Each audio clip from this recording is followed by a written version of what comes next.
composing gloves here, and today we're going to be taking a look at writing cinematic cues with percussion. In particular, we're going to be making use of loop libraries. In this case, we're going to be using the Cue Builders World Rhythms. They were kind enough to provide me with a copy. And I'm going to give you just a couple things on how to use these libraries effectively and get the most sort of out of them when you're writing.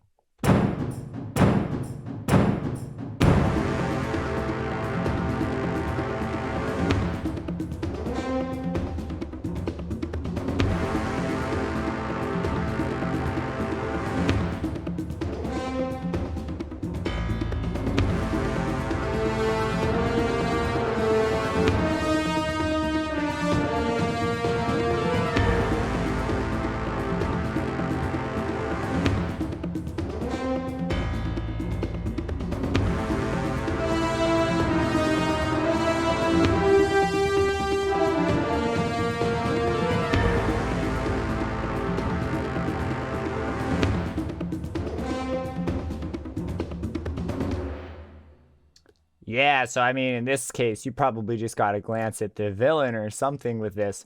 So definitely some room to grow and expand. Mixing has not been done, so we can make this sound a lot bigger and layer under some more low and girthy stuff. But for the most part, we have a pretty solid idea here. We've got a good theme going and that sort of a thing. So we're going to be taking a look at this, and then I also have sort of a more somber one for us to take a look at.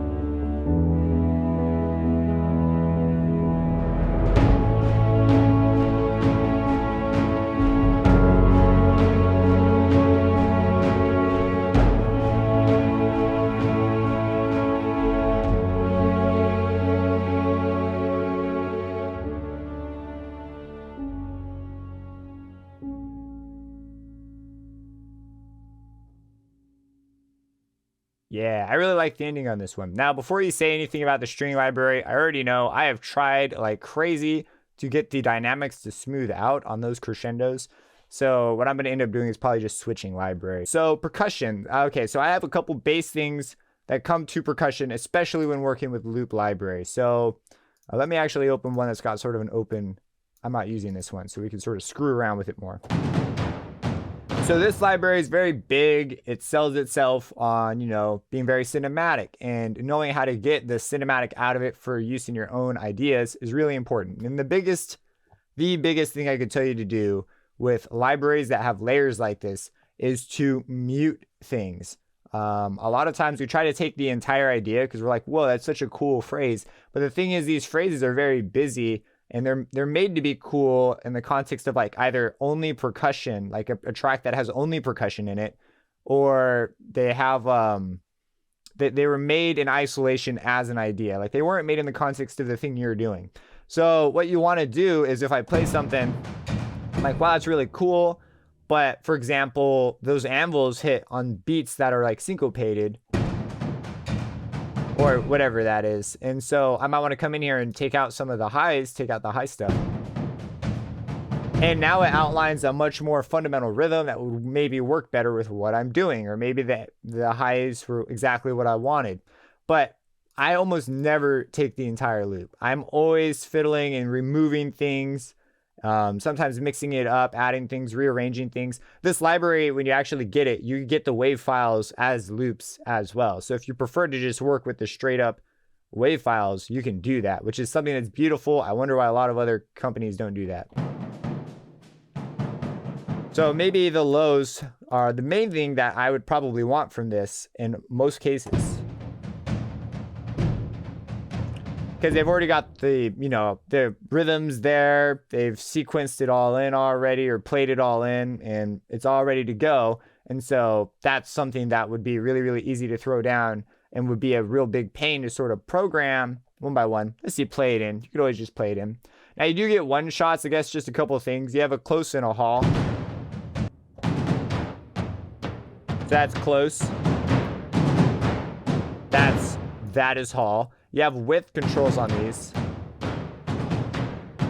which is extremely helpful when you're mixing. And we got volume control. The other, there's a bunch of things, but the other really cool thing I think is they have these time stretching options. So I'm at around 100, well, I'm at 130. So this will time stretch it, a loop recorded or sequenced at a different rate. So it'll actually change it to so that the time stretching isn't as aggressive. So it's a lot more transparent, which is really, really cool. General filter stuff. They have this entire effect page that you can load like effects into. And that's the library in a nutshell. There is one other really cool feature I want to cover. I'm looking for a loop that has it. Here it is. So some of these loops have variations, and you can actually change them with these pink keys, or you just click there. Then we switch.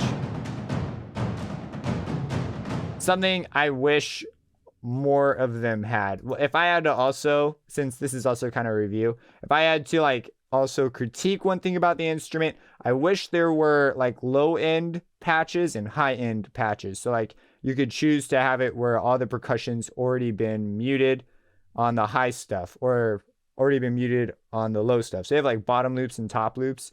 That would be a really cool thing, because a lot of times I'm looking for something in a specific range. I think it'd be easier to mix and match. I have a couple ideas when it comes to how this could probably be delivered, but having things separated like that, having them together and then also having the option to have them separate, I think would increase the usability a lot, especially if you're going to work through the contact interface. If you're working with just the straight up loops, then you can just do that. So that's the library and the way I'm using it here. So my first big thing is like, yeah, keep it simple, you know, KISS, keep it simple, stupid. And also muting. So we make it simple by muting, but also dynamics. So here the loops already have dynamics in them. And so what I'm doing here is I'm also just, you know, mixing it in with the fader. So this is a volume automation for the first set of drums you hear at the beginning. Very small, fade in with the music. There's a chord change, so we come down and up right there, it breathes.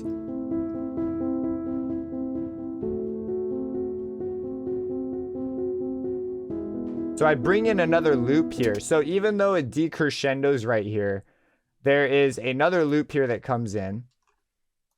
And let me real quick show you. So here, this is just for variation. Let me solo this. So that's the loop. The original other loop was that one. So we layer them in just for some variation. Because it's soft, it sort of comes in and out of the piano, like when things are accented. So as a result, it like fits quite nicely. But this top one has some high content. So I actually bring it down quite a bit, and it's developing with the music. And so that's kind of why that works there, because this is kind of something that if you were to start off with this, that would be like way too much. So let's just hear it and you'll sort of see what I mean. Oh, and let's unsolo everything.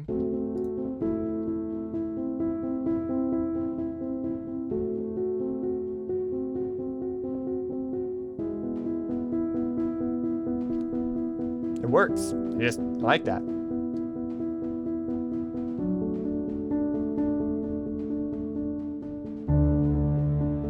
So this, I'm still working on this bit, okay? So go easy on that part, but I'll nail the entrance.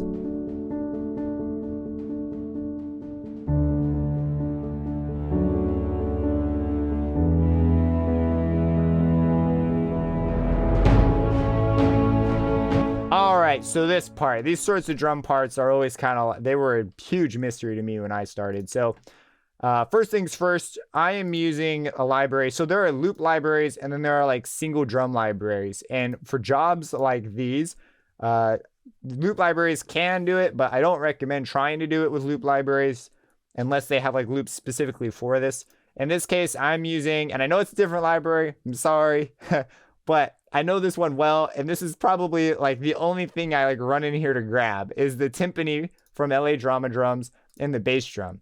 They're just single sampled instruments. The timpani provides the roll, and I also layer that with the bass drum roll, and then they both, you know, make a touchdown. So when you hear that like doon doon doon, boom, that kind of stuff, those accents, those additional layers, mixing libraries is another big one that I would say. Use if you're going to use a loop library, which gets you on your feet running really quick.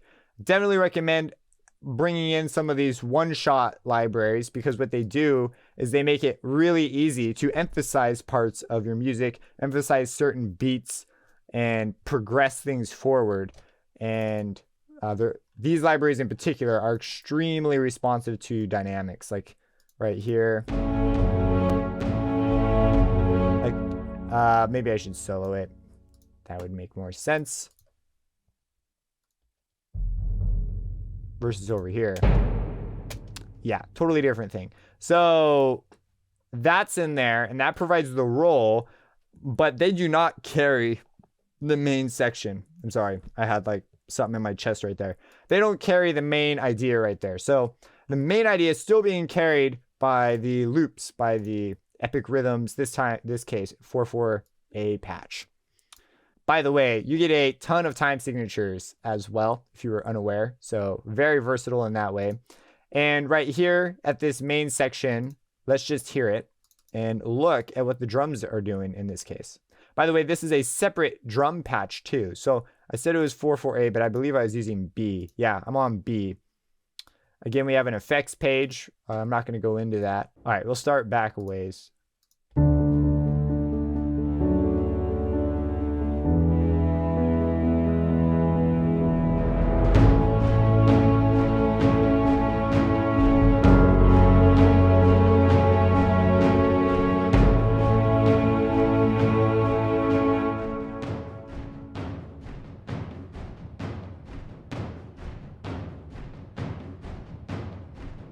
So that's what the drums are doing right there. So a very simple loop, again, with the muting and sort of picking out loops that work well. Something I have not said yet that is kind of an important thing to know about this particular library is, say you come in here, you find a loop that you like. Let's say I like this loop, but I only want the lows. If I want to add another loop, like say this one, it will actually maintain. So if I make changes here, this one remembers what you changed, and the other one remembers as well. And so when you do that, you're able to mix and match effectively. Just thought I'd make that clear. Really easy thing to do with this library. So those are my sort of hot tips for this. Again, we are doing the volume automation. This one, I was originally doing stuff on this one that didn't work out. So I'm automating the second drum volume, and it just sort of fades out as we move into the ending. It's just sort of a moment happens, and then we got to move on, right? Because this is just going to be a short little thing.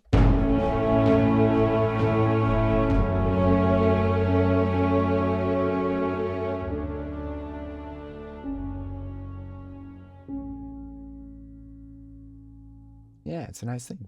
So let's go take a look real quick at the other one. A lot of the ideas still apply though. They're very applicable to most situations. So here, this one is our intro. I added it a bit after. Got a fair amount of brass and woodwind going on.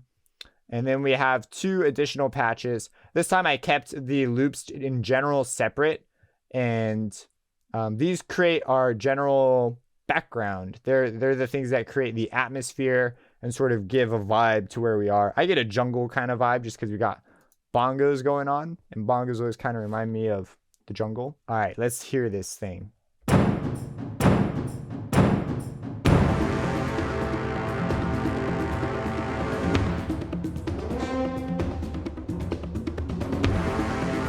So I don't have a ton to say here. All it is it's very similar ideas. You see, it sets the vibe. We get sort of that jungle vibe I was talking about. At least I think so. We solo this.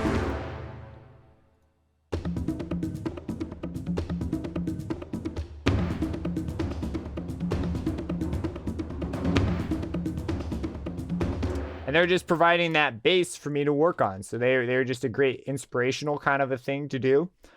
We do change them up over here, I believe. just as a phrase thing.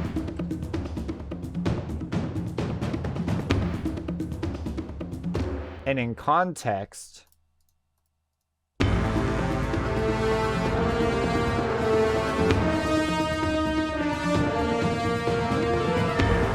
you see, it works with the phrase. Like, if you do something more complicated, it should fit with what you're doing. It shouldn't just be like randomly more complicated for no reason. Here, it's answering a phrase. We're fading out of the horn and trumpet part and going into push into the next big brass stab, which has now been sort of picked as a theme, so listeners know to expect this in some sort of a rip. So the expectations are set up in this so that we can do things like toss in these crazy runs and things.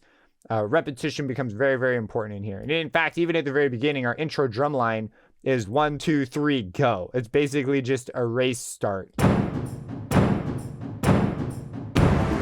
So it could be freaking Mario Kart at this point. But yeah, so those are some of my things about drums. Now, if you're interested, this is a brief aside. If you have brass like this, I haven't mixed it yet, but you can get a lot of mileage, especially out of this kind of brass, with compression. If it hasn't already been compressed, especially multi-band compression, the highs and the mids on brass can come out really nicely on stuff like this. So I definitely screw around with percussion on that. And I'm also doing some things with the dynamics that help the brass sort of swell. The samples themselves already do it a little bit, but yeah. So there you go. There's a couple things about percussion that you may or may not have used. If you have any questions about this, let me know. I'll put a link down to the drum library, Cinematic Cue Builders by Red Room Audio. And this one, I'm using the world rhythms in this case and epic rhythms in most of like the big drums kind of case. And that's that. Subscribe and have a blessed day.